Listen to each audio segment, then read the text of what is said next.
Good morning, everybody. Welcome to the Indian River Lagoon Council Board of Directors meeting. Today is May 12th.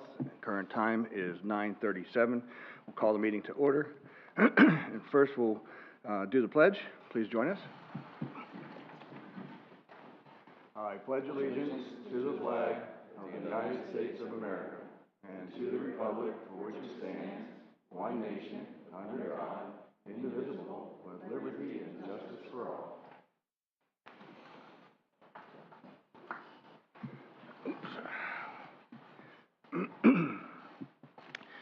Okay, welcome back, everybody. It's been a while since we've been here to meet. So in order to bring everybody up to speed, we have some new folks on our council, and it's been a while since we've been back. So I'll start to my left, and we'll introduce ourselves and who we represent, and anything you'd like to share. If you have folks in the audience that you'd like to point out and introduce, welcome to do that as well. Aaron? Good morning. I'm Aaron Watkins, Director of Central District. I represent the Florida Department of Environmental Protection along with my colleague Jason Andriotta out of the Southeast District. And my office is in Orlando. Good morning. Good morning. Thanks for coming down. Good morning, everyone. Rob Feltner from Brevard County. I have the pleasure of serving on the County Commission from District 4. Thank you. Thank you, Mr. Chairman. Joe Ehrman, Indian River County, currently Chairman of the Indian River County Board of County Commissioners, and just happy to be here as usual. Okay, and we'll walk down to Jeff. Jeff? And then we'll come back to it. Save you for last. Okay. All the way down? Sure. Good morning. Jeff Brower, Volusia County Chair, and I'm here with Tom Carey, the Chair of the Management Board. Thank you. Welcome. Good morning, everybody. Microphone. I'm Doug Borney, St. John's River Water Management District, and I'm very lucky to sit next to Stacy today. Good morning, everyone. I'm Stacy Hetherington, Martin County Commissioner, District 2, and happy to be here. Welcome. And I'm Chris Sadowski, St. Lucie County Commissioner for District 1, and your current chair. Thank you for the honor. And for our council, just to remember that we do have the opportunity to start and stop our microphones. So when we speak, otherwise we'll get some folks in the back kind of coming out with their signs saying, turn your microphone on. So, all right. All right, we'll move on to the agenda revisions. We have a couple. Agenda item number 8 on the consent agenda. That is the management conference appointments.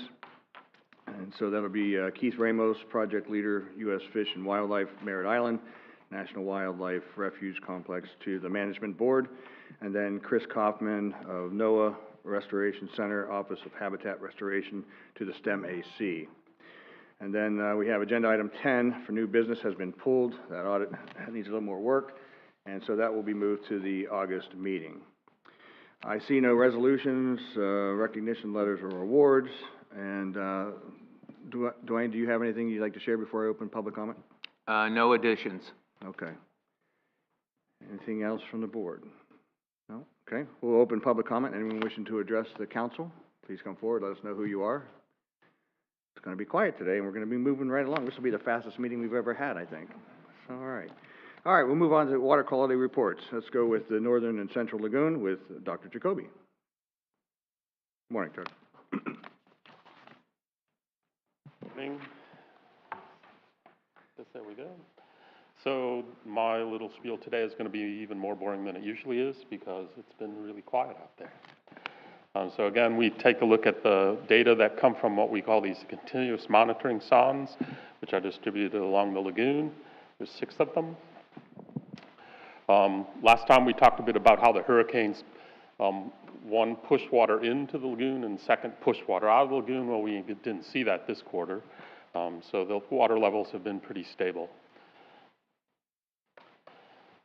You can see there, that last one, you can see the tides down at Vero Beach, which is affected by more of the inlets. Salinities, likewise, have kind of returned to their normal pattern, where you get Vero Beach and Mosquito Lagoon being the highest salinity. Vero Beach primarily because of the openings that are there to the ocean, and Mosquito Lagoon, a lot of evaporation. Banana River Lagoon, as usual, sort of lags behind in terms of salinity changes, so it's the most fresh at the moment. but it's still, brackish. And then the other stations are in between. Temperatures, we had a bit of a winter, so that helps calm things down. But the temperatures out there now are a balmy sort of 77 degrees. So the field crew don't mind going into the water. Chlorophyll levels I've broken into sort of 3 groups. Mosquito Lagoon, Banana River Lagoon, and Vero Beach had chlorophyll levels that stayed pretty much below 10 relative fluorescent units, which is, really relatively low chlorophylls.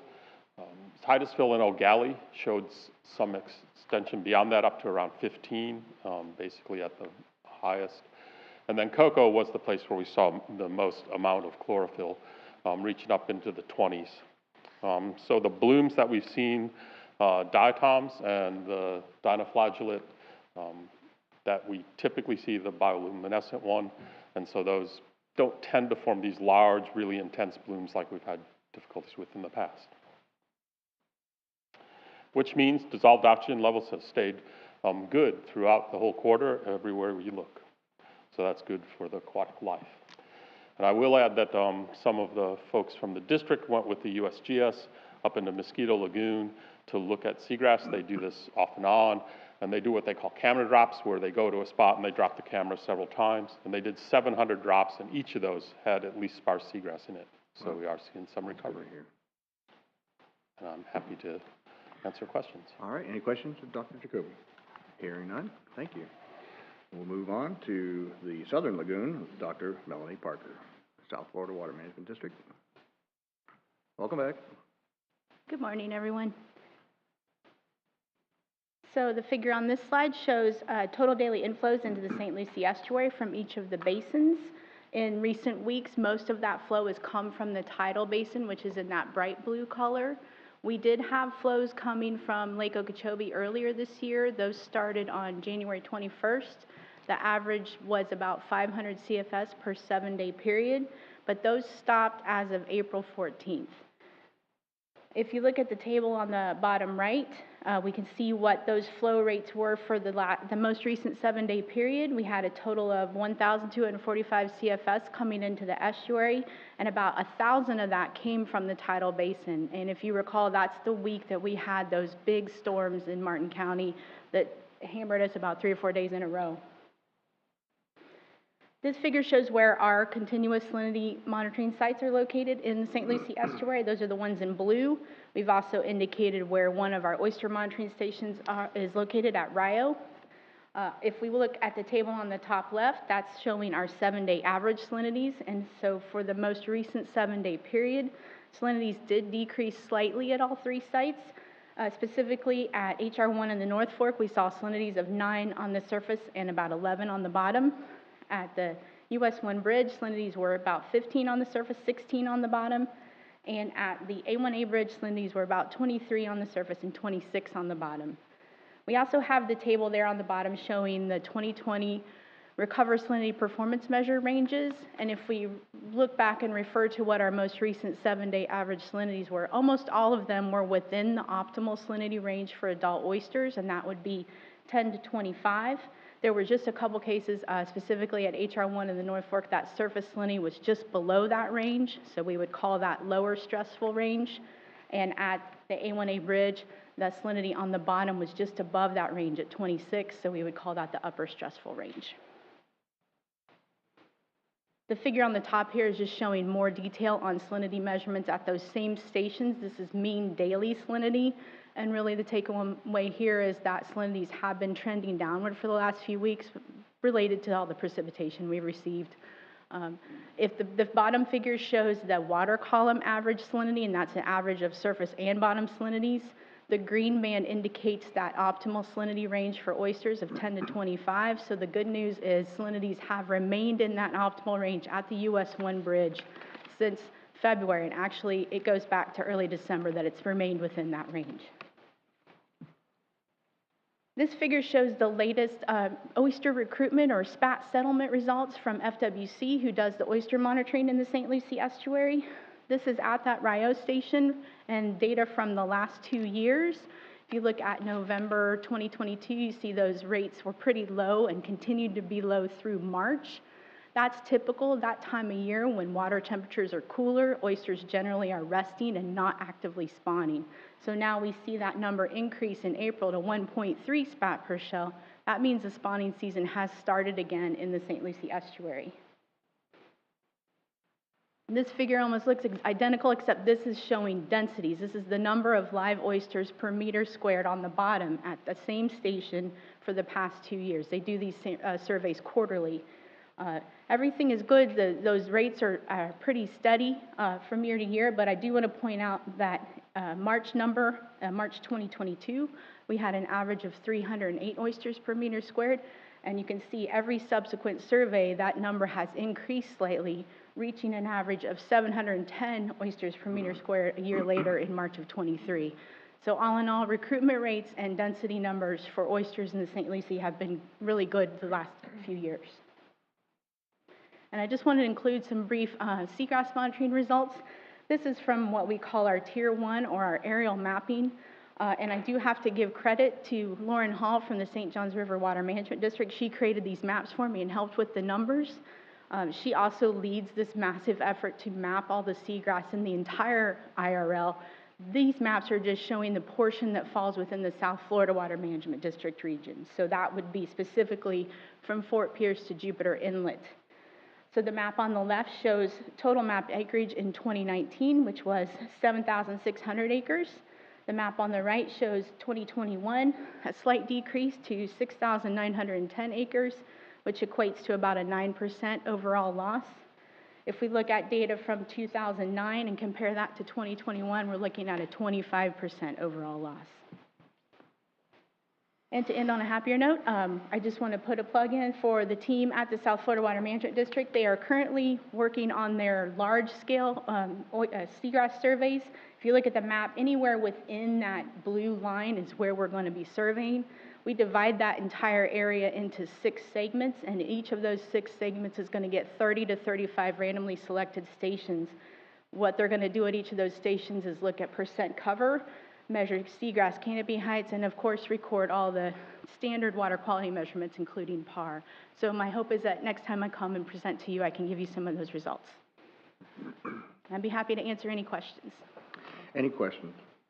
Well, it's impressive to see the oyster recovery, and it clearly shows the difference between having the freshwater flow from Okeechobee and not.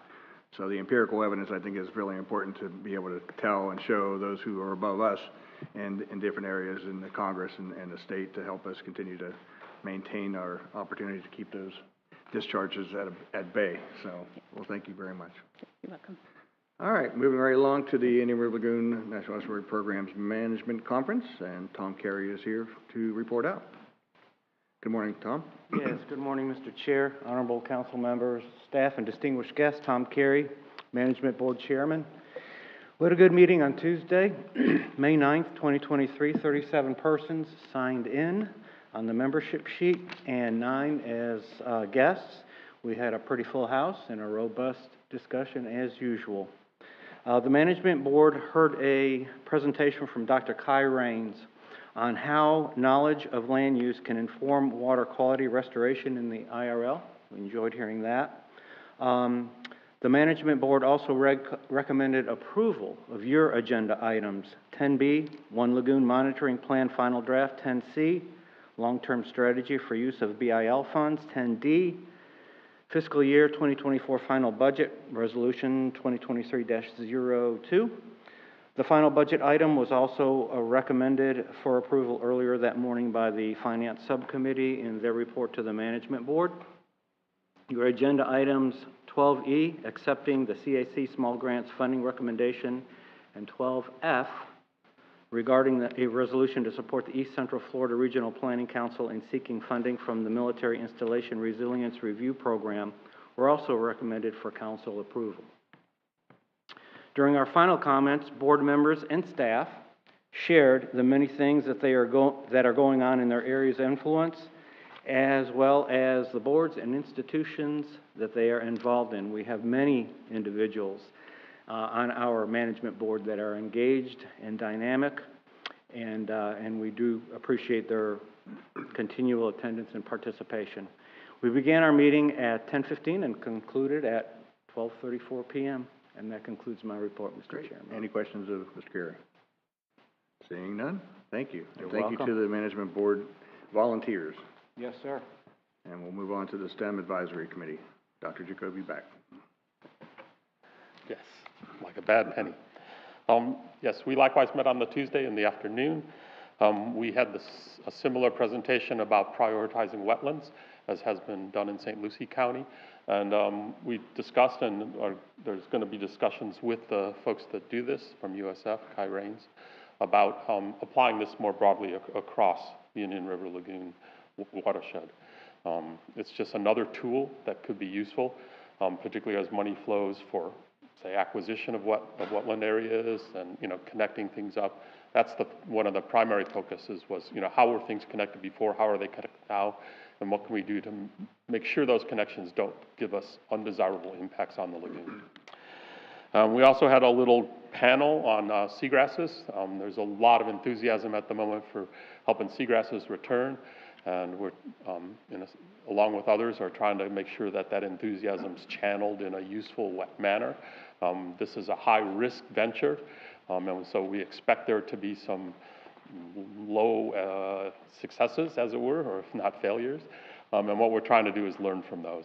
So there was discussion about having the NEP help coordinate a kind of a local task force to look at how seagrasses are being replanted to try and keep this moving forward in an organized fashion. Hopefully that'll complement and augment the statewide task force, which is currently seeking approval. So that's hopefully will move forward. We likewise recommended that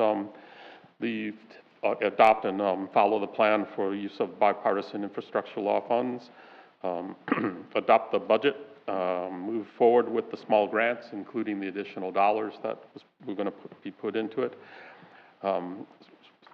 create a resolution to support the effort to seek funding from the Military Installation Resilience Review Program. And that was it. Okay, any questions of Dr. Jacoby? Wow, gonna keep on moving. On to the Citizens Advisory Committee, and Kathy Hill's here to present. Good morning.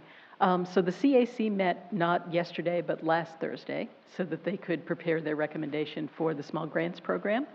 That was the bulk of their meeting, but they also were supportive of the final budget, of the resolution, and everything that basically Chuck and Tom just told you. So they were in agreement for all of those recommendations.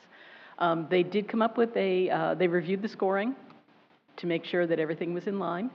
They gave us the recommendation that they wanted, and that's what you'll see today. So when that item comes up, I'll just come back and go through it with you. But all good things, and we are so appreciative of them because they really took the reins of the small grants program. So they developed the RFP with us. They review all the proposals, so everybody on the CAC has a chance to review if they want to, and most people did. So yeah, they've taken total control over the program, and we could not be happier with the results. So. Excellent. Any questions of Kathy? Oh, thank you. Again, thank you to the STEM Advisory Volunteer Committee as well as the Citizens Advisory Committee, all volunteers. Mr. Chair, before you move forward on the agenda, I just want to add kind of an overview of those three meetings. Chuck had mentioned a recommendation to set up a task force. We also had a recommendation in the monitoring plan, which we brought to the committees about setting a task force for monitoring. We're going to go ahead, if there's no objections from the board, to go ahead and move to do that. However, we want to wait to make sure we're not duplicating efforts or in conflict with what's going to come through the legislative session. And so there is some legislative language in the executive order from the governor about monitoring that DEP has taken the lead on, and I'll talk about that in a bit. But just wanted to let you know we're going to start having that conversation, about setting up independent task forces related to the seagrass nurseries and seagrass replanting as well as monitoring. And we'll come back to you with an update on that in August once we kind of see where the legislative session falls. Okay. All right, and on to the consent agenda. Dr. DeFries, anything you'd like to share about that, or do you want to just keep moving on to the, we're looking for an approval of the consent agenda?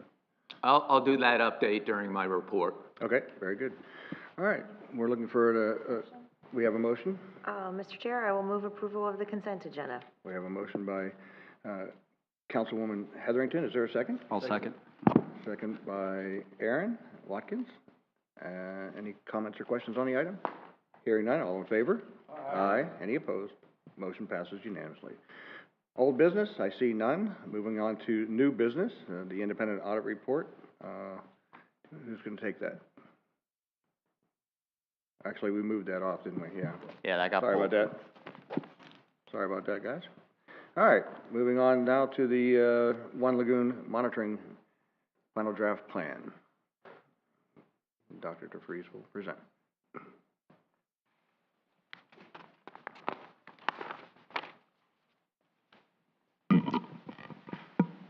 This item, agenda item 10B, new business, is a motion to adopt the One Lagoon monitoring plan and authorize staff to submit the plan to EPA for review and certification. And for some of you newer board members, when we do our comprehensive conservation management plan, which is a 10-year plan, EPA requires supplemental plans that are called concurrence documents. And those plans get adopted by you initially, sent to EPA, in some cases Region 4, in some cases it goes all the way up to Washington, D.C. administration.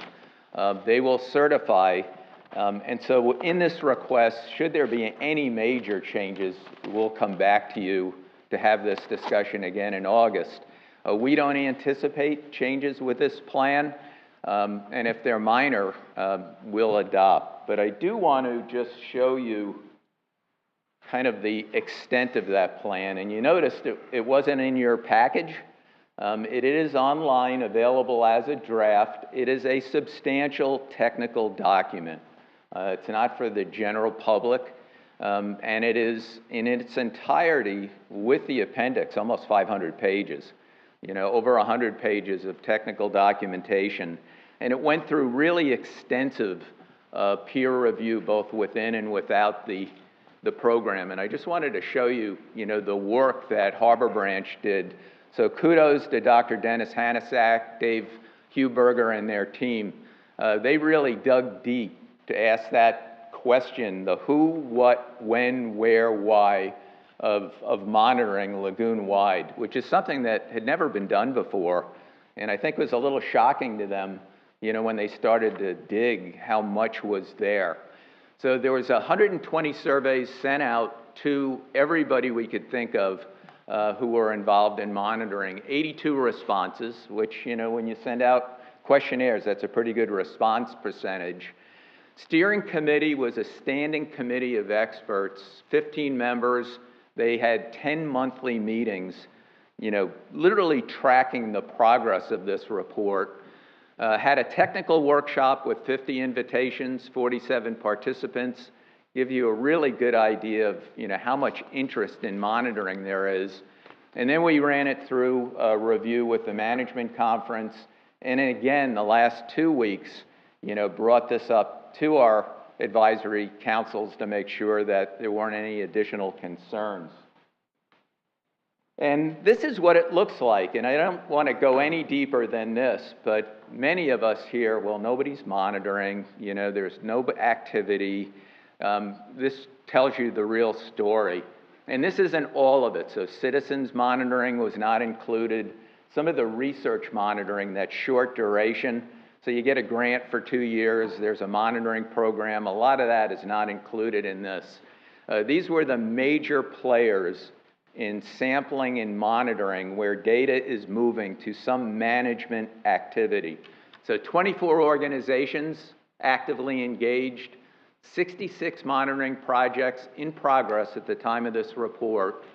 And you can see the spread. Federal agencies, state agencies, counties, universities, NGOs, all participating in this network. And the participants vary. So there's event and research sampling that happens. You know, for example, Department of Health will come in during harmful algal blooms and sample for toxins. Very common down in the South Florida portion of the Indian River Lagoon with cyanotoxin. A little less often up in the central and northern, but when we have a trigger and there's concerns, monitoring will come in and sample to make sure human health is taken into account. And there were 6 recommendations, mostly directed to staff, and we will come back as we move forward through the year. Some of those we can address right away, like a monitoring task force. One of them was to do an economic analysis of how much monitoring costs, and we want to see where the state and DEP is, and we'll combine our efforts. But we're going to move those 6 recommendations over the next year.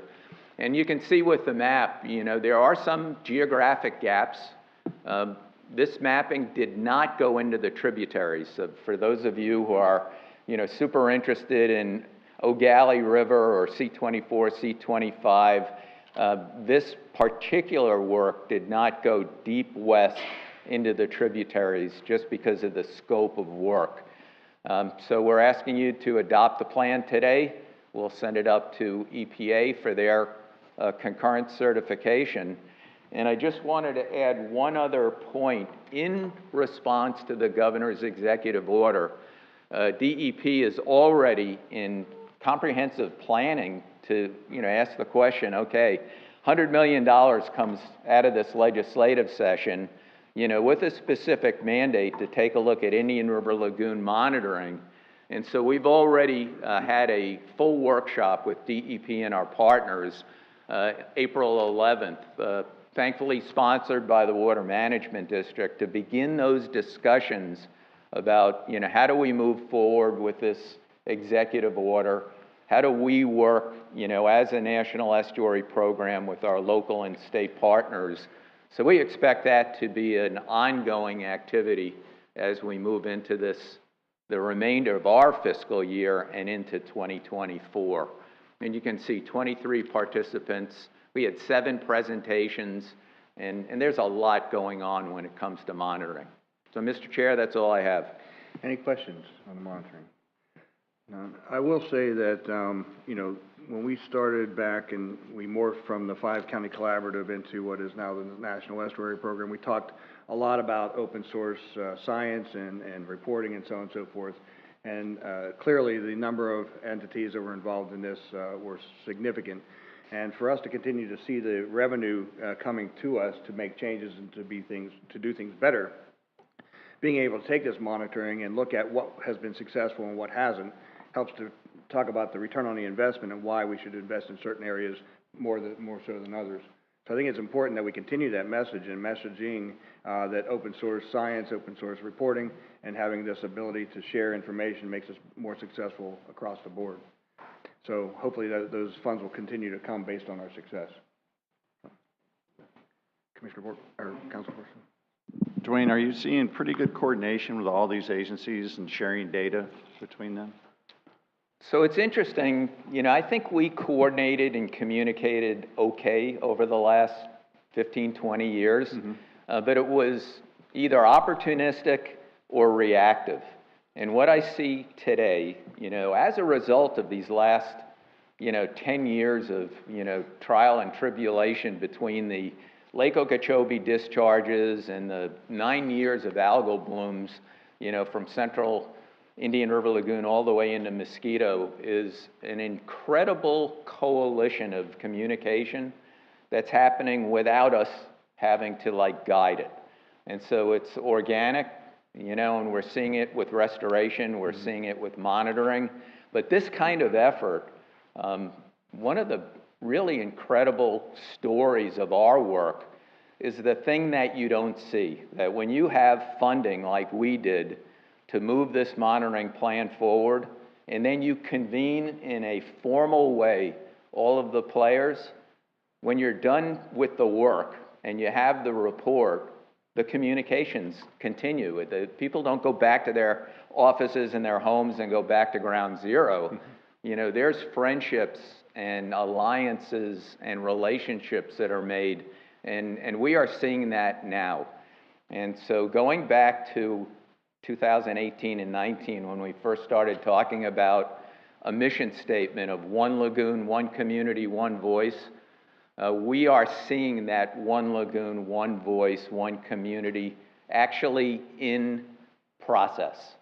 But you have to continue to commit to communication. It's easy to go back to the ground zero and you'll go 2 or 3 months without making the call. And so some of these task forces will put some infrastructure and some structure, to make sure we're getting the key players together on a regular basis. And I think that was the intent of the executive order from the governor as well, that these key issues like seagrass restoration, which we are, this is the beginning of a really experimental moment. Clams and oysters, there was a lot of history. Seagrass replanting, none. And so we are in the very early stages, and we have to communicate together. A good example, and this would not have happened had we not been doing the NOAA proposal and this kind of work, is that Florida Oceanographic Society, as we speak, is planting seagrasses with NASA at Kennedy Space Center. I don't know if that connection would have been made had we not been having these conversations. Good. One of the things that makes an NEP unique, that collaboration, convening, communication part. Okay, any other questions or comments? Hearing none, so we're looking for a motion to adopt the One Lagoon Monitoring Plan and authorize staff to submit it to EPA. We have a motion to approve by Joe. Anybody for a second? I'll second. Stacy for a second. Any comments or questions on the item? Hearing none, all in favor? Aye. Any opposed? Motion passes unanimously. All right, we'll move on to 10C. 10C, new business. This is the long-term strategy for the use of the bipartisan infrastructure funding that came through EPA. I do want at this moment to say thank you to the Association of National Estuaries, Rich Innes, who's our intergovernmental affairs person, and I was active in that pre-COVID discussion. But as you remember, there was $132 million line item to the National Estuary Programs, which was in itself a historic moment. And so these are the dollars that are coming through EPA to the 28 National Estuary Programs. And the EPA has required each of the NEPs to submit a long-term strategy for how we're going to use those funds over the 5-year period, which is fiscal year 2022 through fiscal year 2026. And to also include an equity strategy on how we are going to reach out to underrepresented communities. So the requested action is a motion to adopt the strategy that you have in your package, which is a combined strategy. That will go not only to Region 4, but we've been told just recently this will get a full review in Washington, D.C. at headquarters. Should they come back with major changes, again, we'll come back to you. But there is a deadline for submission of June 1. And so the document in front of you is where we are. And I just wanted to hit a couple of highlights because we worked as staff and with partners with a lot of diligence and long-term thought, because this issue of reaching out more to our watershed communities is something you all have kind of talked to me about when we do our annual reviews. How do we get more diversity? How do we get to the rural, agricultural type communities, some of the urban communities? And if you remember, in our CCMP, we had identified as one of the vital signs in one community, this distinctive community identifier, which was urban communities, so urban centers, working waterfronts like we have here in Sebastian, and also environmental justice. Well, the definitions have expanded greatly, and so what we're doing here is not only proposing a report, but a nomenclature change for our program. And that is, instead of distinctive communities, we're going to have a group of priority communities. And I don't want to take away from KJ's map report, but KJ did a tremendous job taking the EPA mapping tools, looking at how it fit with our watershed, you know, analyzing whether the communities that we're aware of, like Fellsmere, for example, were included. And she'll talk about how she layered, but you have those maps in the report.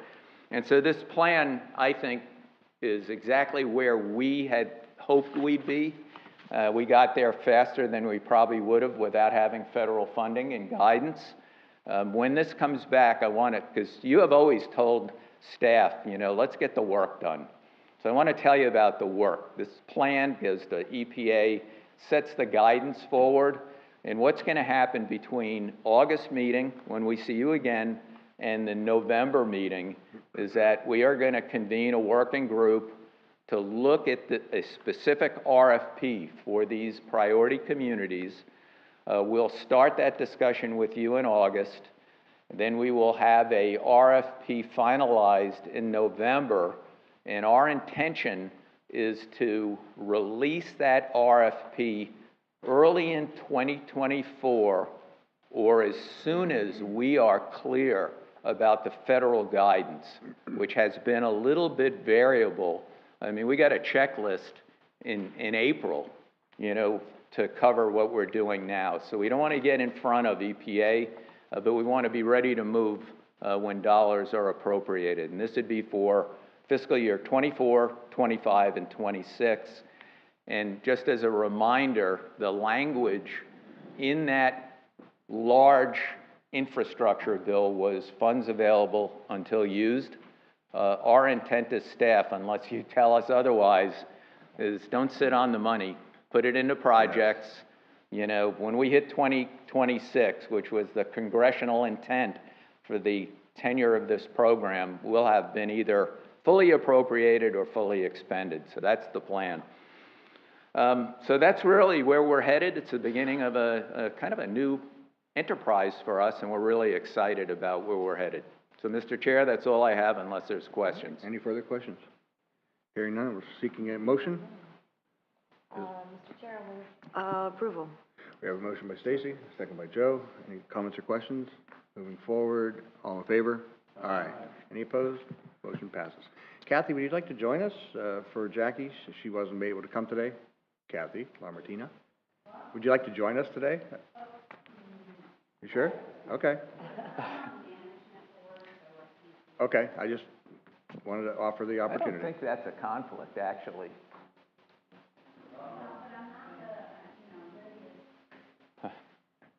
You don't have to. Yeah, call on her if you need her. I'm way down here. I don't bite that far down.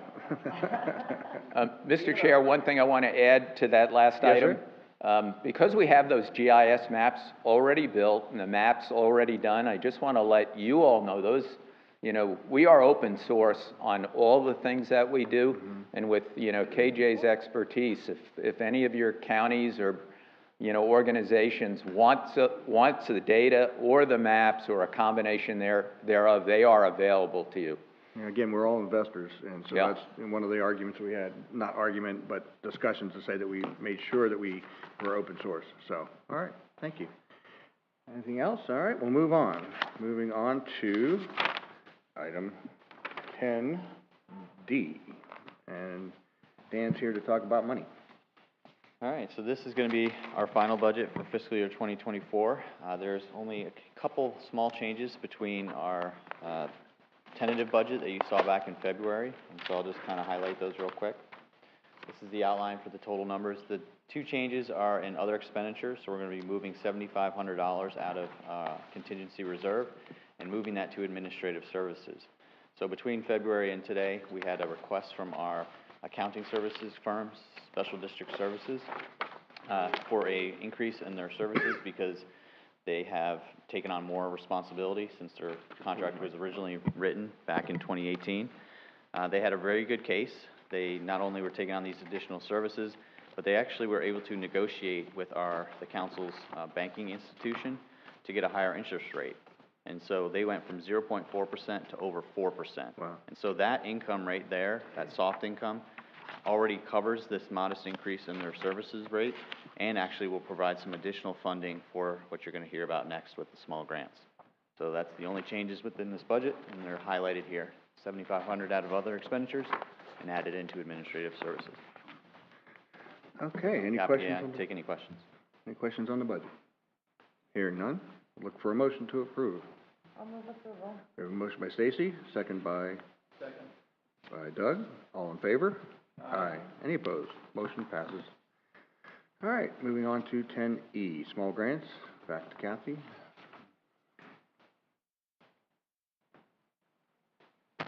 Great. So as I told you earlier, CAC met last Thursday to go over their rankings and review. And this is how the rankings fell out. So everything you see there in the green is fundable with the $25,000 that was allocated for the small grants project.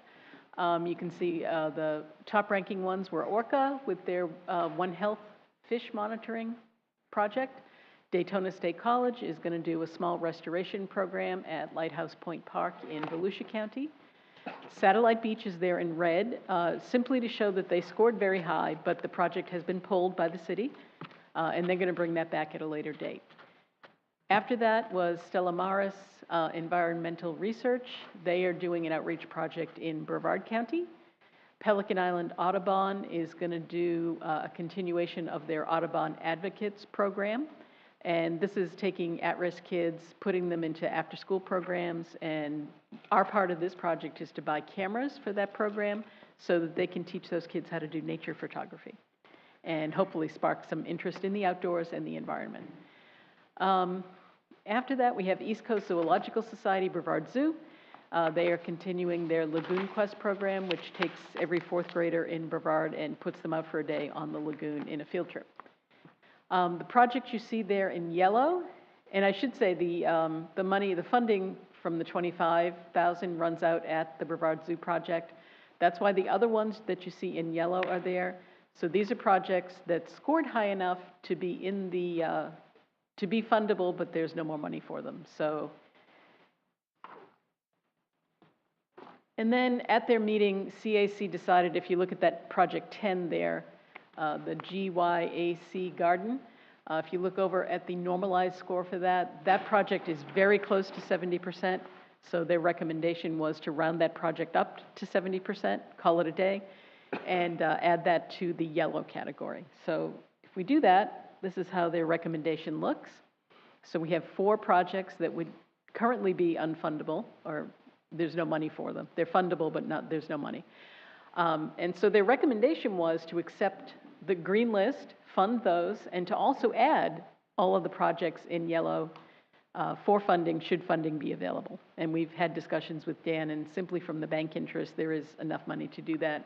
It's a little over $11,000 to just add those 4 projects in. So that is their recommendation. Okay, this comes from the CAC, as you said, very well invested in time and effort. Any comments or questions on this? If not, I'll accept the motion to approve. We have a motion to approve by Joe, a second by Rob. All right. Mr. Chair, just to clarify, Yep. so the motion was to, for the green projects to be funded as well as the yellow? Correct. When the funding is available. Okay. Right. Okay. Any other comments or questions on the item? Hearing none, all in favor? Aye. Any opposed? Motion passes. Thank you. Thank you. All right, moving on to 10F. This next item is a resolution of support to support a proposal that the East Central Florida Regional Planning Council is developing for funding from the Military Installation Resilience Review Program. And as I think most of you know, we use resolutions very sparingly to make sure that when we do a resolution, you know, that it has the gravitas, you know, of a higher level than just a letter of recommendation, which I do on a regular basis on your behalf. The reason we decided as staff to bring this to you as a resolution is because of the activity that's going on at Kennedy Space Center. And so, and I'll mention this a little bit more later. So the Economic Development Commission of Florida Space Coast is moving forward with the feasibility study on a wastewater treatment plant. There's lots of discussions inside Kennedy Space Center and the space force complex about infrastructure vulnerability. And we all know that, you know, whether it's a road or a wastewater treatment plant, you know, or some other, you know, infrastructure, that when infrastructure gets damaged, either in a storm or a storm surge, the fact is, if you've got a nearby water body, which for us is Mosquito Lagoon, very often those impacts come off the land and impact water. And so this resolution specifically supports this proposal, but it also has clauses that give me your direction to kind of participate as opportunity arises, and I've been doing that anyway, but I wanted to make sure that, you know, you are aware there's a lot happening up there as it relates to infrastructure and economic growth and workforce development. Thanks to EDC, I've been in almost all those meetings starting in January, and it's almost weekly. And so what this does is gives our support for this proposal, provides our support as needed to that proposal as it moves forward, and other discussions that are happening as it relates to infrastructure in Indian River Lagoon. Kind of puts us in the room with your support, and so it should be pretty straightforward. And as this moves forward, I think the information that comes out of this analysis is going to be pretty both interesting and I think a little shocking at how vulnerable some of our infrastructure is, especially on the Barrow Island. Okay. Any questions? We have a motion by Doug. Is there a second? Second by Rob. Any comments or questions on the item? Hearing none. All in favor? Aye. Aye. Any opposed? Motion passes unanimously. Thank you. All right, moving on to reports. Moving right along. Wow, this is amazing. You're welcome. I haven't spoken much today. It is staff's opinion that we were on course to be a record today. So I've got the community engagement update. And first and foremost, I want to let you know that the license plates are in the offices. So we have those. If any of you are amenable, staff would love to get some photos for social media of you kind of supporting the plate. So if after the meeting, we're kind of just gather outside, get some good light, and we can do that. And we'll share those photos with you for your socials, and just help us promote the plate if you're amenable. That'd be great. Do we have any snippets for that for our own counties and entities for our own social medias to share? Sure, we'll send you the pictures. Okay. Absolutely. Thank you. Yep. So I'm a little bit giddy about this. I don't get giddy very much, but this made me happy. So what you're looking at here on the left-hand side, that is the final quarter from last year, what the social numbers were. And you can see they're kind of meh. They're all right, but they're not great. Since we brought our CECs on, this is the first quarter of this year. And if you just look at, like, you know, Instagram or Facebook, just look at the difference in reach and new likes and new follows. We are doing really well, and super excited about the work that these guys are doing. Here are the metrics for Instagram and Facebook. So Meta, I'm sure you all know, owns both Instagram and Facebook now, so we can compare these numbers as apples to apples. And the only thing I really want to point out here is the difference in the age demographics. So if you look at the Facebook, you'll see that the curve gets bigger as people get older. And if you look at Instagram, it's exactly the opposite. So the young folks are the ones using Instagram, the older folks are the ones using Facebook. And so by concentrating on both, we're hitting every audience. So super happy about that. Our top cities are all in Brevard, which is unusual, but I guess not that unexpected, but it is what it is. Where's Stewart? Yeah. Yeah. Brevard must be sharing that page or Well, we ask promoting it. everybody that we interact with, we ask to tag one lagoon. So if you ever do socials and you're doing something in the southern lagoon, the northern lagoon, anywhere you are, just tag one lagoon. We'll get tagged on it. And share our stuff. If you have stuff that you want from us that you want to share, I know Commissioner Zadovsky does that. I've seen that a lot. Share it, and then that'll help build everybody's socials. So it's good for numbers. I'm amazed with the C-44 issues. All this happened in Lower Lagoon. It would be number one. I would have thought that. You would think, yeah. And But population in Brevard is a lot bigger too, so Got it. there is that. All right, here are our top performing posts, January, February, March on Facebook.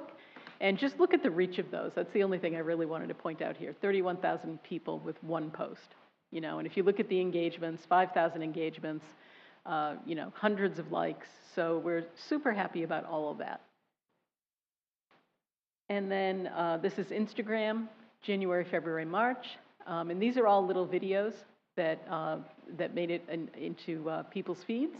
And the videos go over really well. They go over much better than pictures. So also another recommendation is when you can, just grab a little snippet of video, and people love that. And in fact, I will tell you, this is really information for next time, but we've had our first video go viral. It was a little video of Jesse releasing a bunny into the wild.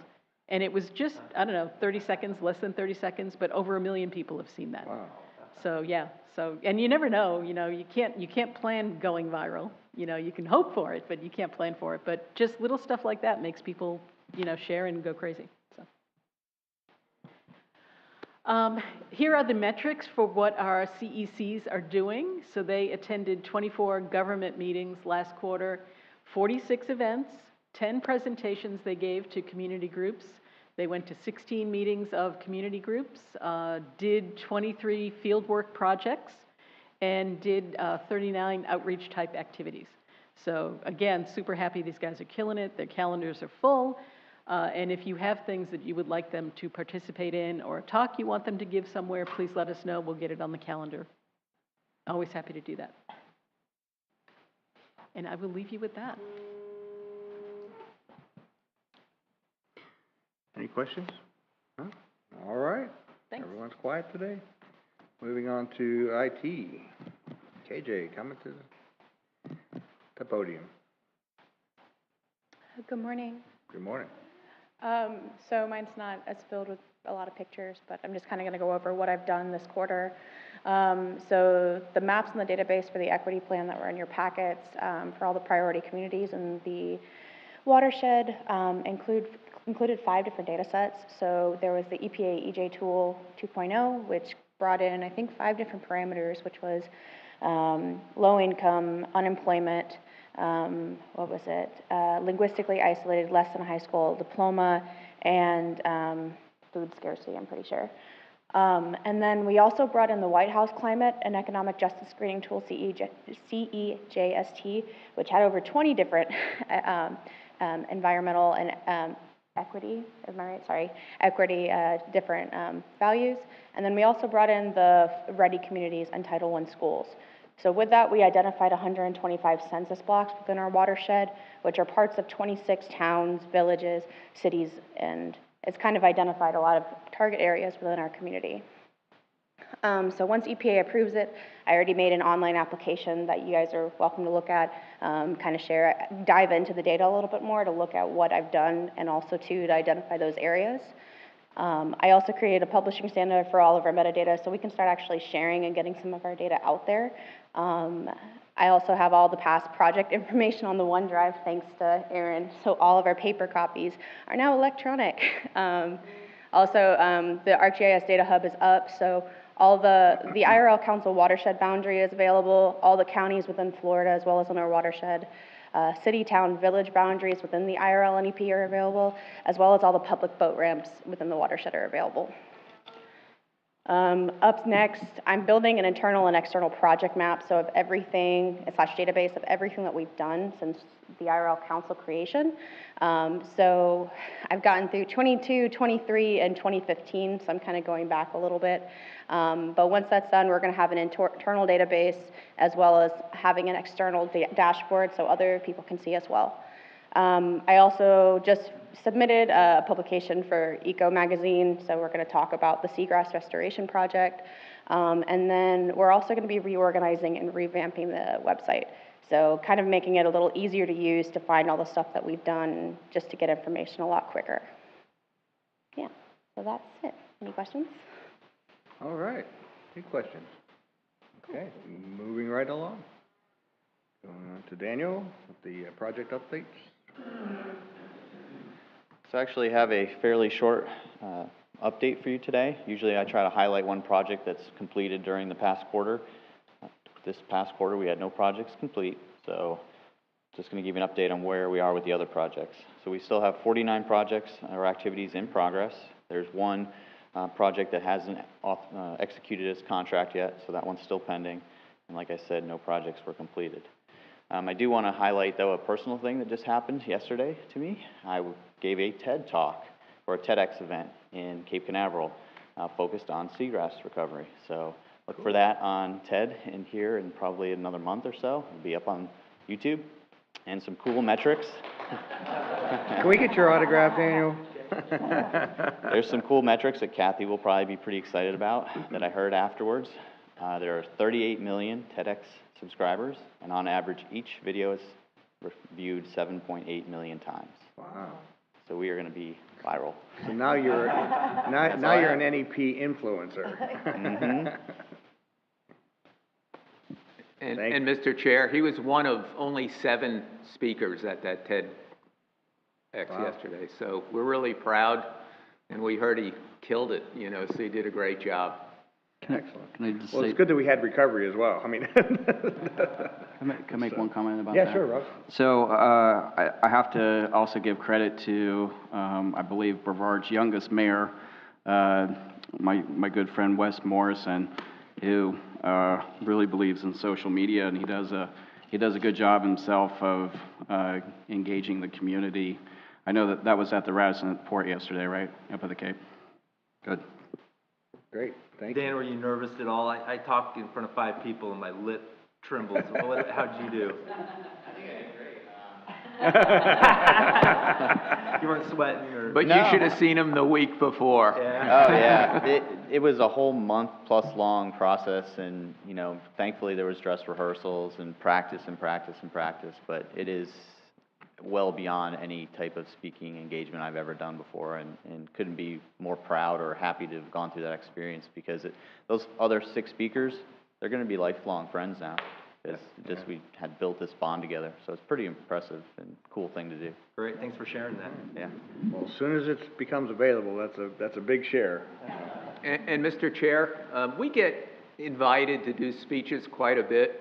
The first 4 or 5 years, a lot of it was just Kathy and I. But I want to just make this offer to all of you. If you've got groups that are looking for speakers, with our new community engagement coordinators, I've encouraged the entire staff to, expand their professional experiences with public engagements. So if you have events and somebody's going, who should we bring in for a keynote?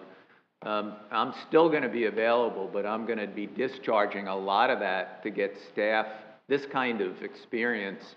And just as an aside, when I got a phone call, and it was from Space Florida about this TEDx, I said, yeah, I can give a TEDx. And they said, no, we're looking for young people. We're not, we don't need you. That's fabulous. All right, well, that's a good segue to your report. Did you tell him you were a surfer? It helps. I tell everybody I'm a surfer. That's how I self-describe myself. I'm going to be also fairly short, but I was going to give Dan some kudos, but he jumped the gun on that. And so let me jump down to item number 3 first, the federal activities, as long as we're saying, great job. Kathy and Dan went to Washington, D.C. For really 2 events. One was the first ever really large conveyance of the federal NGOs. So the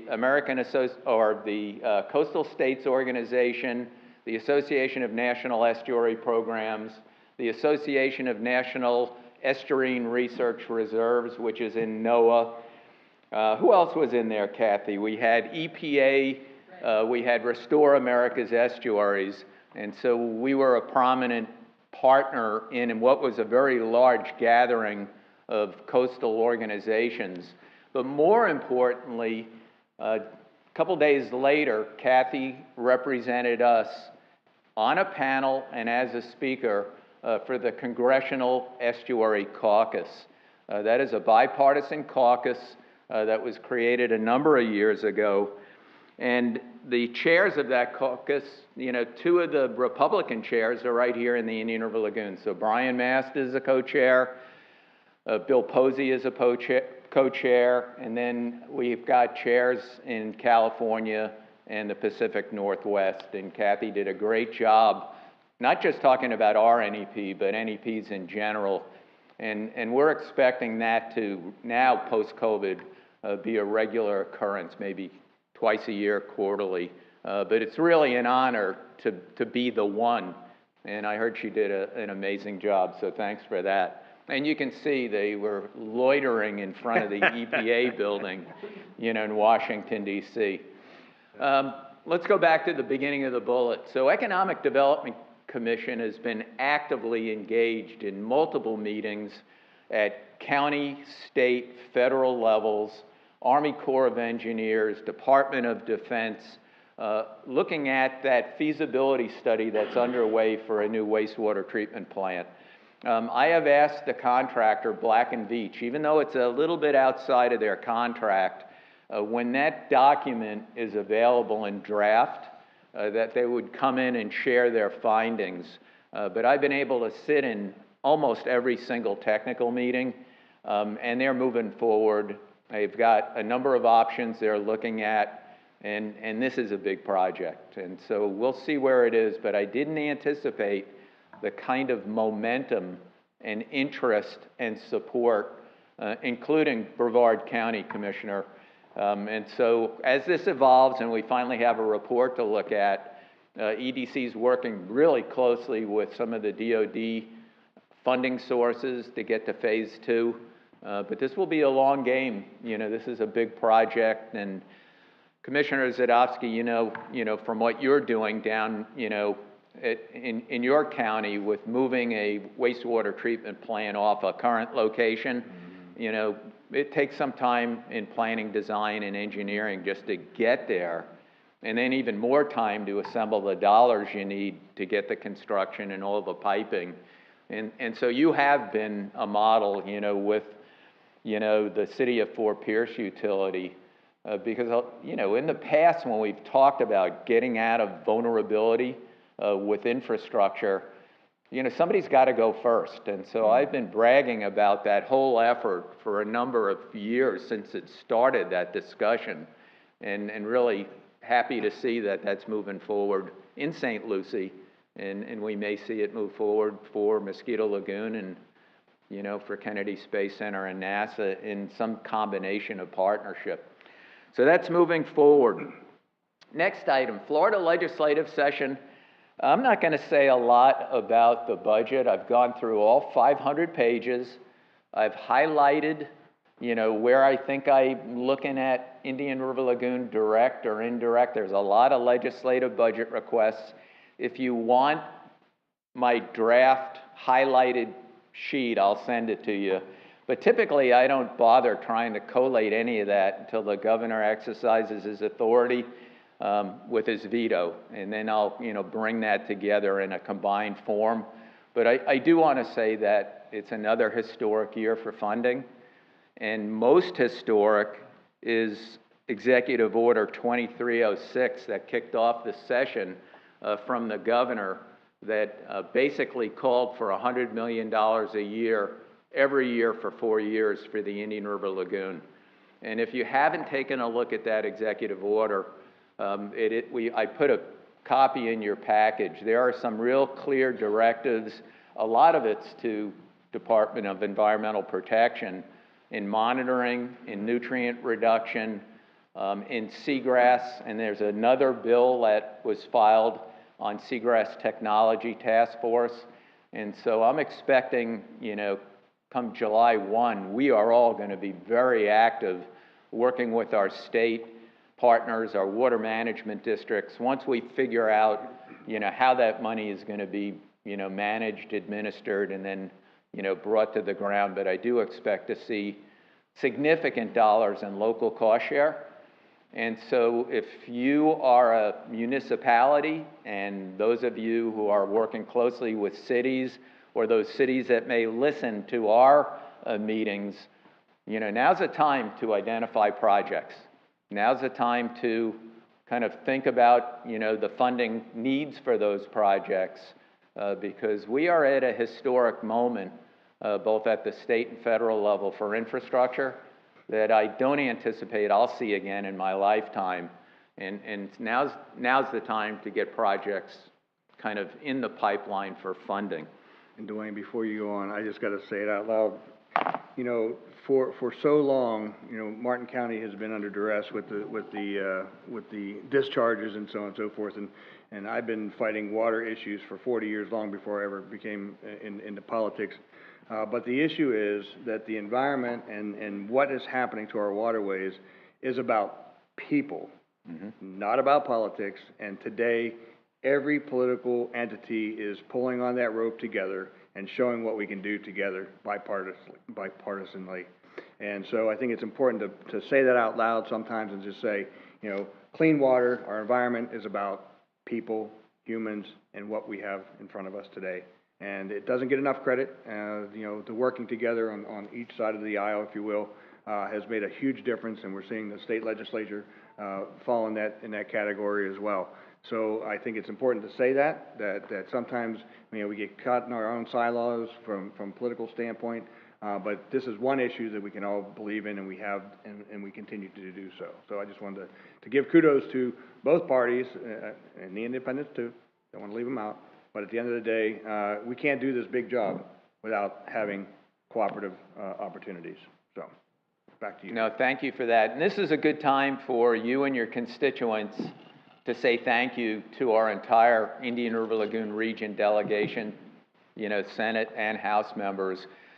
These kinds of dollars don't happen unless you have exactly what you're saying, a bipartisan recognition of the value of water. So that's it for the state legislative, but again, if you want to, my draft notes, just email me and I'll send you that 500-page package and you can find the highlights. But I'm not taking any responsibility that I haven't missed something, because it is really small print. But I've tried to highlight everywhere I can find a project that's either close to or directly related to the Indian River Lagoon. At the federal level, I do want to let you know that, back in 2021, January, we had a reauthorization of our Section 320 funding through the federal government. That happens every 5 years, and it is a heavy political lift every 5 years to make sure that we are reauthorized. That particular reauthorization increased our potential funding from $24.6 million to $50 million. And ever since we've had that, each year, we've had really strong bipartisan support, House and Senate, for increasing our allocation, our appropriation, to at least $1 million per year per NEP, which is still below the fully authorized amount. We went into this session that we're in right now in Congress with that same request. Each year, we've been a little disappointed because we don't get that full amount, but we have had annual increases every year, and including this year. But because of what's going on in Washington, D.C., it's unclear whether we're going to have a budget or a continuing resolution. The current House and Senate appropriation committees, the staffers, have us as another increase, but whether we get to that increase or not is still somewhat questionable. So the budget that you just passed, we had Dan just hold our dollars, be ultra conservative, as we move through our next, several months. We'll have a better idea where we stand. But I wanted to let you know that bipartisan support is not small. 76 House members signed on to that letter, 23 senators. And so we continue to see really strong support there. And then lastly, I just want to give you a quick update. We have worked with actually almost all of the county staff back in August of last year to prepare a NOAA habitat restoration grant for their notice of funding opportunity, and it was called the Transformational Habitat Restoration Program. We were working closely with Chris Kaufman from NOAA, from over in the St. Pete area, who was really helpful to us in the preparation. And then once the RFP was announced, obviously, then she couldn't engage. But Chris was nice enough to give us a debrief. So the good news is that we were ranked in the top tier of projects. The bad news is that we weren't funded. And most of the comments were not substantive, but because of the competitive nature, of that program. And I wanted to show you kind of what we're working against when we put these kinds of proposals together. And our request was just north of 14 million, and below the 15 million cap. And it had 16 projects in all 5 counties with well over 25 participants. And I want to thank them. And so we brought them all together and asked the question, do you want to resubmit, revise and resubmit? So we're going to be working on that over the next several months. But because of not just the infrastructure money, but also the IRA money that came through the federal government, there was a lot more money that moved from Treasury into these federal agencies. And so the actual awarded amount in this first year tier was $265 million for projects. And there were 170 projects proposed nationwide, including Puerto Rico, and only 38 awarded, but 1.1 billion in request. So there's a lot of unmet need. And even after that 265 million gets awarded, I suspect this second round isn't going to be any easier for us competitively. So I ran the numbers mainly to share with our advisory committees, because I'm encouraging everybody, if there's money like this on the street, put a proposal in.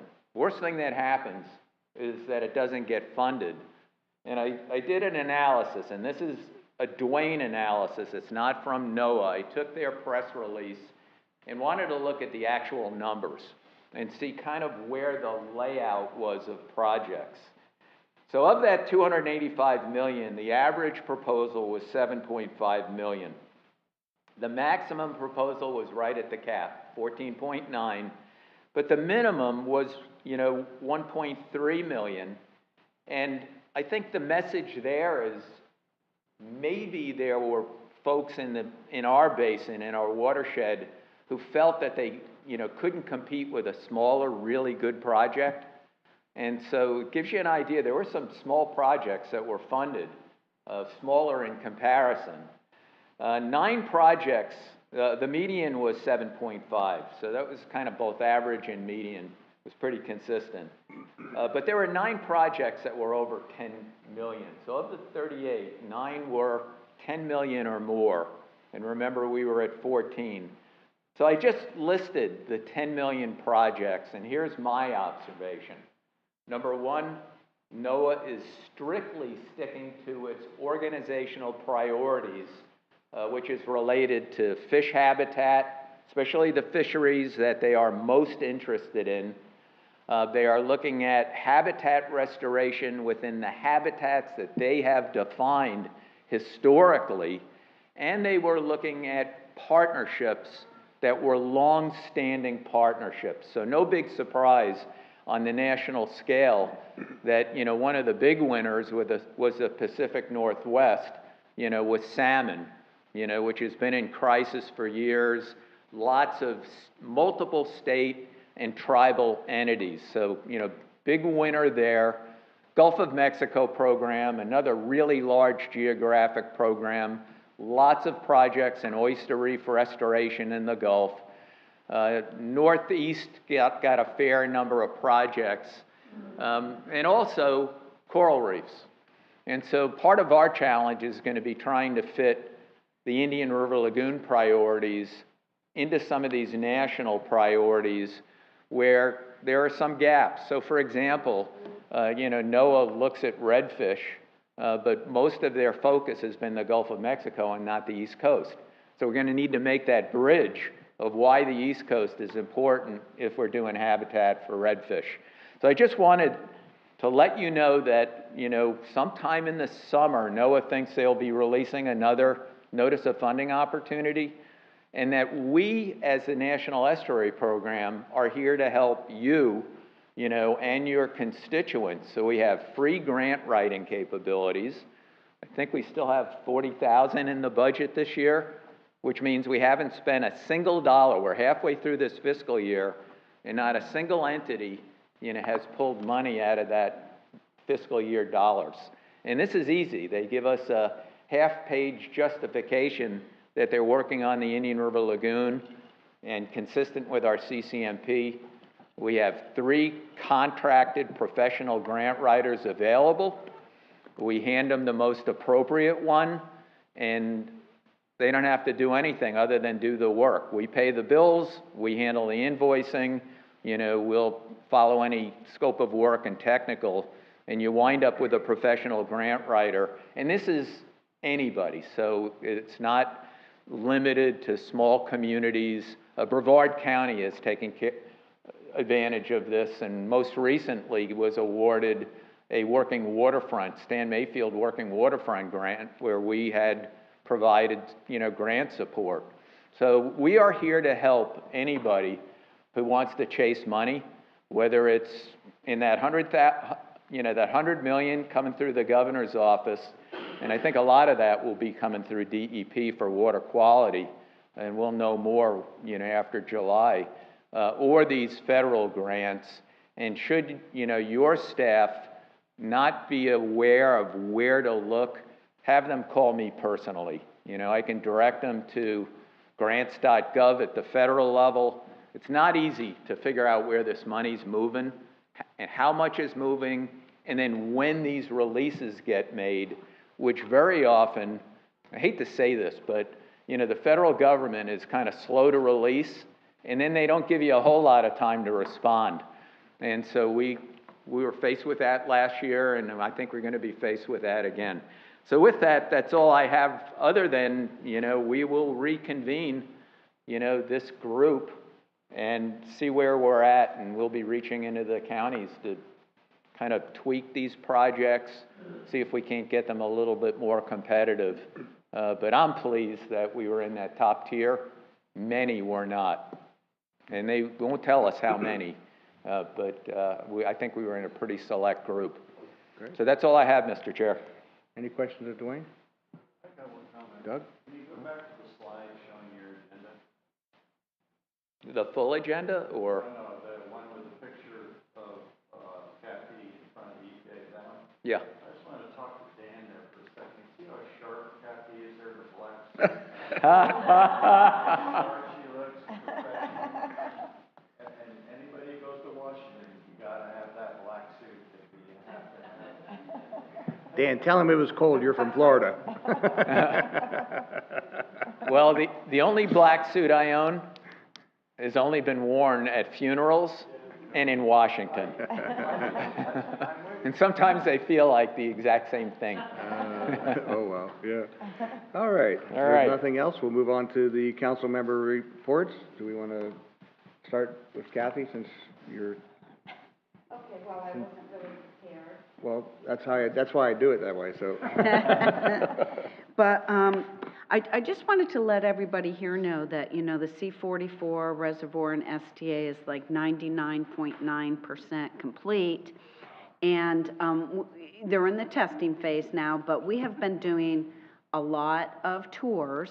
So if anybody here is interested, please get a hold of me, and we'll give you a tour. It is pretty impressive. It's huge. So let me know on that case. Also, I don't want to really steal your thunder, but we just had a ribbon cutting for Taylor Creek dredging, which was a partnership between Find, the county, and then the Water Management District for dredging Taylor Creek there. Also, just so you know that I met with some of my other staff members, and we went up to the MRC, Marine Resource Council, on behalf of Jim Moore. And, hopefully we're going to be working together more in the future, which I think is great. And then lastly, I just want everybody to know too that the district has been really going around and doing a lot of resiliency plan presentations. So if you're interested in what we're doing to try to be more resilient, we could request that for a future meeting. That's it. Okay. All right, Aaron? Good morning. Yes, as Dwayne had mentioned, it's been a very busy legislative session, highly successful. The department put forth a lot of effort, and so Secretary Sean Hamilton was so extremely pleased to announce that because of these efforts by the department's comprehensive environmental protection legislation passed unanimously. I'm going to say that again, unanimously, in both the Florida House and Senate. House Bill 1379, Senate Bill 1632 supports the goals of Governor Ron DeSantis' Executive Order 2306, which Dwayne had mentioned earlier, which he signed in January. It builds on historic investments that Florida has made since 2019 to protect and restore our environment and water resources. So this legislation specifically enhances protections for the Indian River Lagoon with funding appropriated for restoration projects, which Dwayne had mentioned. It expands and improves water quality protections, expands the wastewater grant program to broaden funding opportunities to water quality improvement projects. It strengthens basin management action plans by requiring identification of water quality improvement projects that achieve nutrient reductions. 2 more bullets. It improves comprehensive planning with local governments by requiring long-term planning for future sewer connections. And lastly, it expedites and dedicates funding to land conservation efforts. So you hear those things, how much it aligns with our priorities here at the NEP. The department's really proud of all the work that has been put forth, and that's our report. Great, thank you. That's a lot of good news. Rob? Thank you, Mr. Chair. Virginia Barker couldn't be with us today, but she wanted me to share with you that in Titusville, the city's completed the Osprey Water Reclamation upgrade. It was an $11 million project. $9 million of that was funded from the Save Our Indian River Lagoon tax that Brevard County taxpayers contribute to. The pre-project concentrations of nitrogen, this is where it gets technical, was 13 milligrams per liter. The post-project level was 3 milligrams per liter.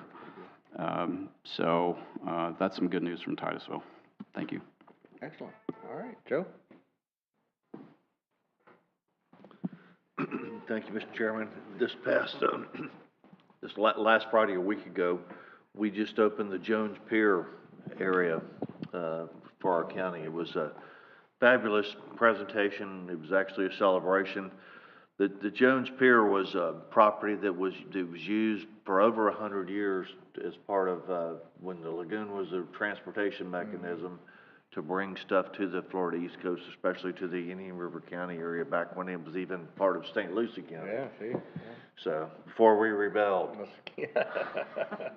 But it was a fabulous ceremony, fabulous thing. This group has been a large part of that, as y'all know. You funded part of it prior to even my getting up here. And it's just a fabulous project, and I recommend everybody go there. I mean, it's got a saltwater marsh in it. It's got gopher tortoise habitat. It's going to have the last phase is still to be done. The old house is going to be a museum and talk about Jones Pier and about the lagoon in that area, about what it was used for. So we're very proud of it. Kathy was there, Heather was there. We had a really good turnout, probably had 50, 60 people, I think, showed up at least for that. They honored Ruth Stanbridge, a former commissioner and Indian River County historian, by naming the pavilion after the education pavilion that's up there after. So we're very proud of that, and I would encourage y'all to, when you visit any River County, go see Jones Pier. It's right on Jungle Trail, right on the river. It's fabulous. Excellent. Well, thank you very much. We'll move on to Jeff, and we'll come back to this direction. Okay, thank you. It's been a busy quarter in Volusia County. Part of that is because of hurricane recovery still, which did affect the lagoon and the intercoastal and certainly the coast.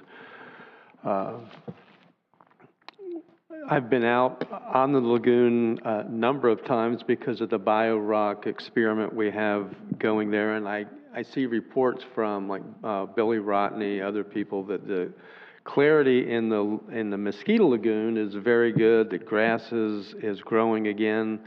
However, where we have the bio-rock experiment, it's tucked in between a bunch of islands, and that's for security reasons, because it's real obvious that it's there. We don't want solar panels stolen and things like that. But anyway, the water quality there is still very, very cloudy.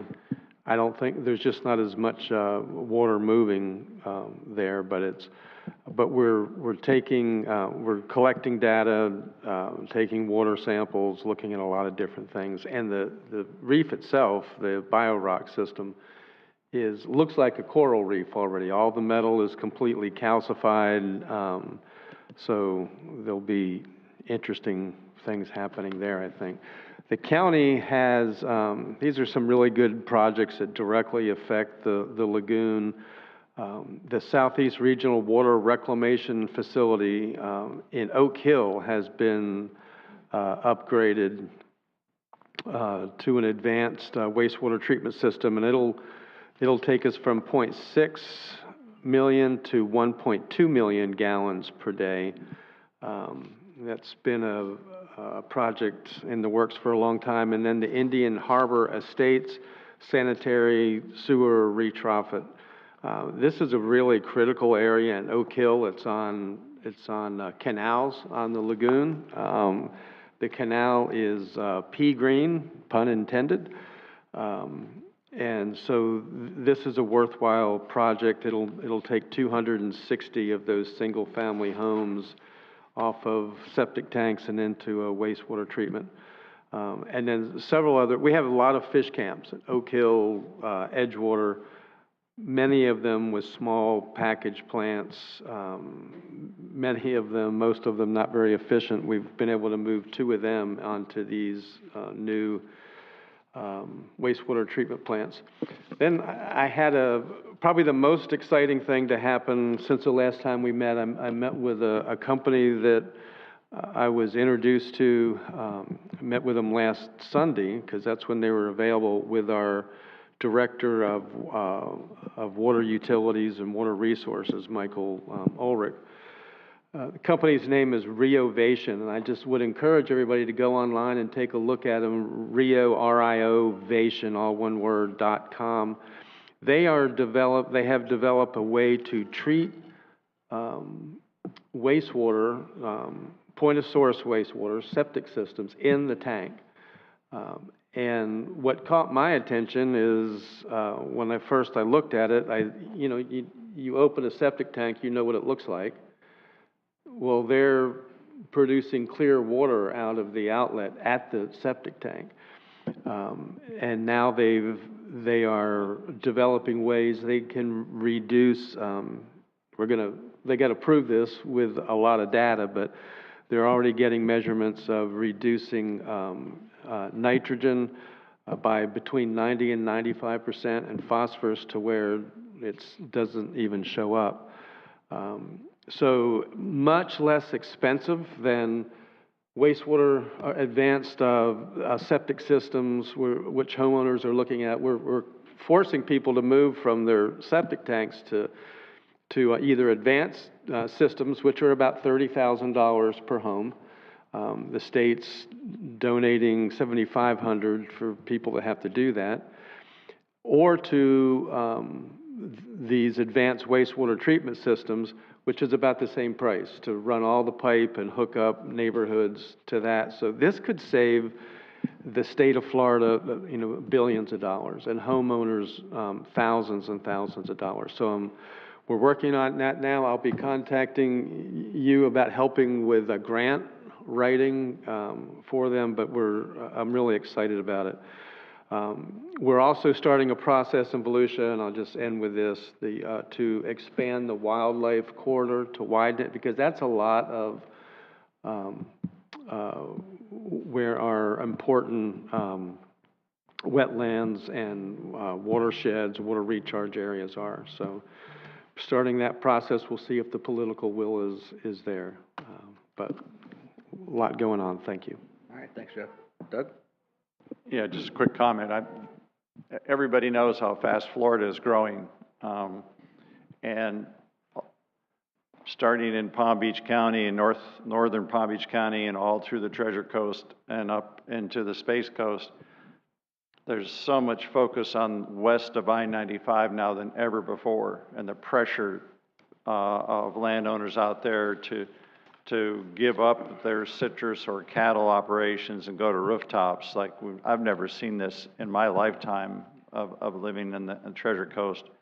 And I just think we all need to, from the county level to the St. John's level, wherever we can grab large tracts that are so beautiful in western St. Lucie County, western Indian River, western Martin, wherever we can grab these tracts and get them to stay our future water supply, our future food supply.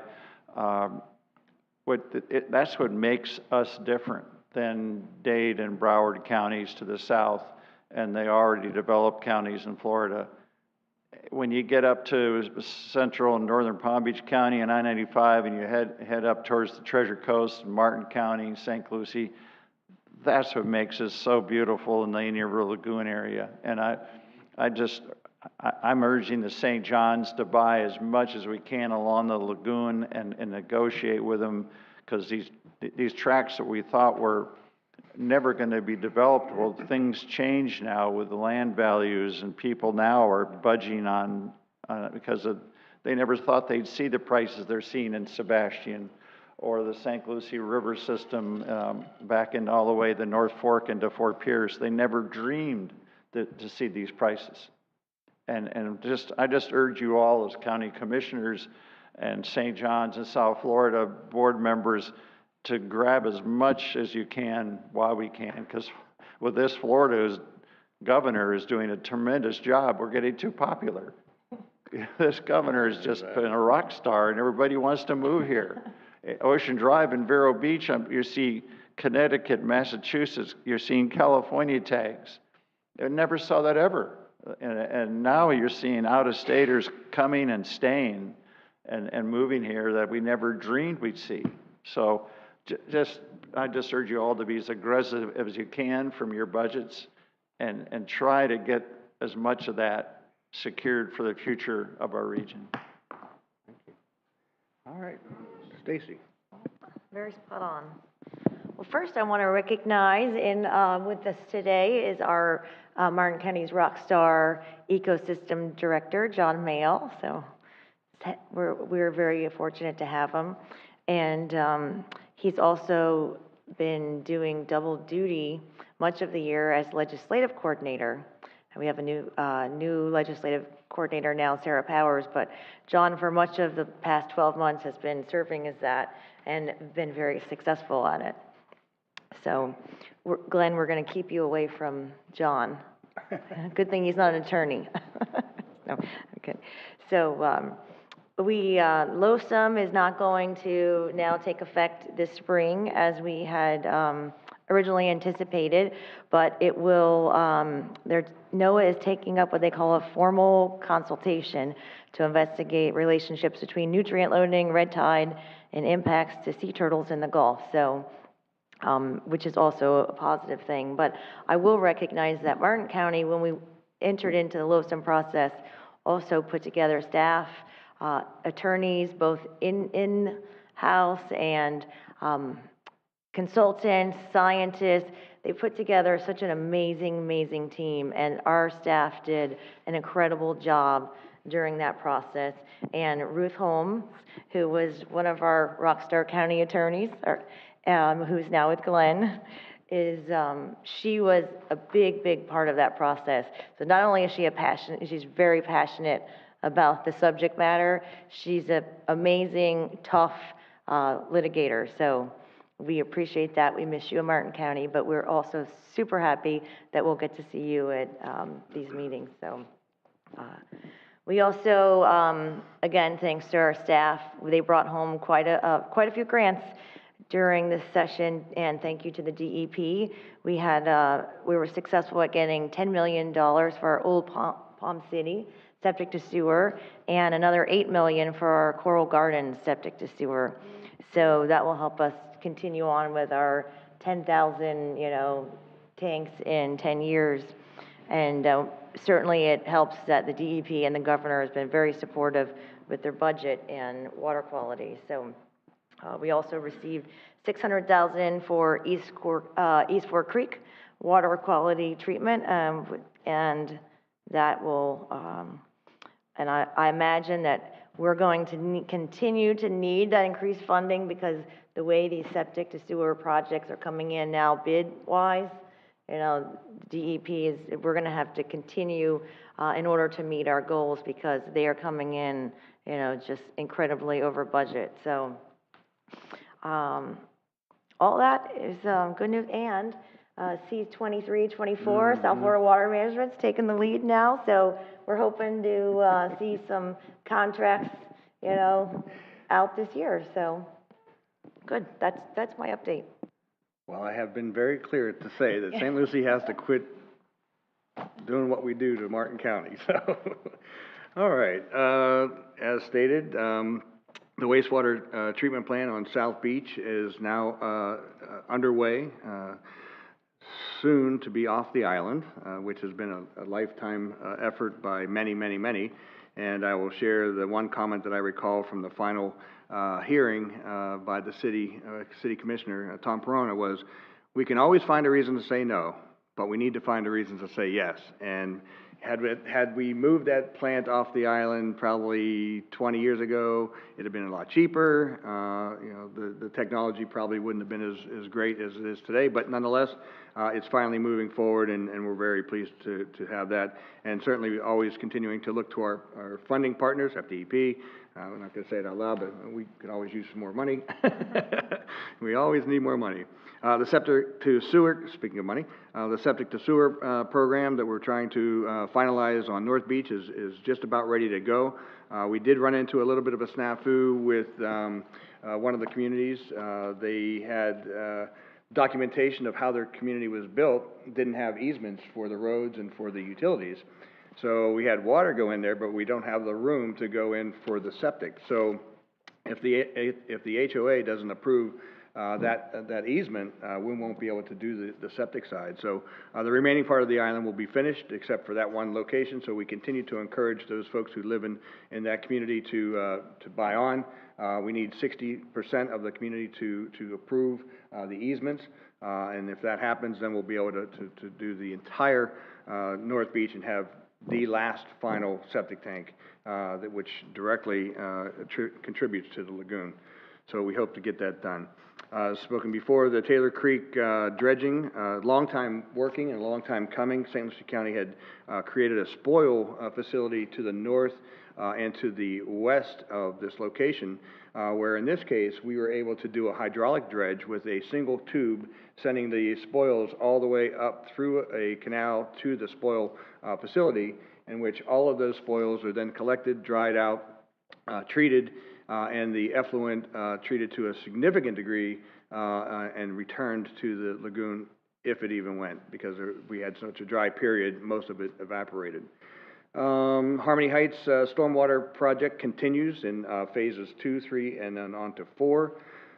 We have seen serious challenges, and Martin County dealt with this for some time, the mooring of vessels in our lagoon. The unfortunate part is not everybody who's mooring vessels as being appropriate to the waterway, meaning that they're leaving their vessels discharged directly into the lagoon, and that's become a serious issue. And along with that, we're also seeing a lot of vessels sinking, derelict vessels, and I think each of us is dealing with some of that across the board. So I'm hoping that maybe we collectively work together to try and figure out a state provision that gives us the authority to remove these vessels and move them more quickly, because the challenges that we face is whose vessel was it, and oftentimes the numbers have been removed, and so you can't find the owner and to put that cost onto them. So we're seeing a lot of problems with that, and so we're worried about the discharges from these vessels. We have been, let's see, I actually emailed you, Dwayne, and started a process. I reached out to FWC. Some of you may remember back in 2004 when we had the Francis and Jean hurricanes.